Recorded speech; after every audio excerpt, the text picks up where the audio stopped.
art desk, just take one of the backs off an old drawing book because they're really hard to lean on. And then if you draw on it and make it look like an open book. And the best way to do that is to just draw a line down the middle, draw some curves for open pages like that. You've seen open books like this.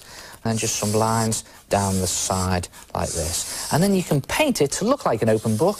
The best way to do that is to paint it using acrylic paint or poster paint. But if you do use poster paint, mix in some PVA glue, then it will dry with a real hard surface. And when you've painted it, you'll have something that looks like that. Look at that, an open book. I've even put splats on and some fake writing on there to make it look like that book. Then stick it down with lots of glue really firmly, and then you'll have an art desk with a lid that opens, a slot to keep your paper on the inside, and a real hard surface to lean on.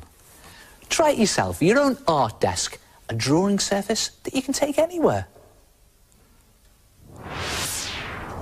Hello, it's the Head here. Hey, what a great way to use an old cardboard box, making your very own cardboard art desk.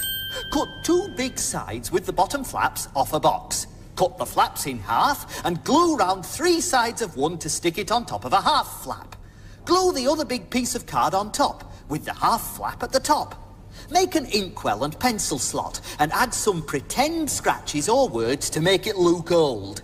Paint your desk and stick on the back of a drawing book that's been painted to look like a school book. And there's your art desk to lean on and keep things in.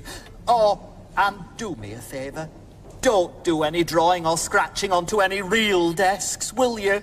Only try it on your cardboard art desk.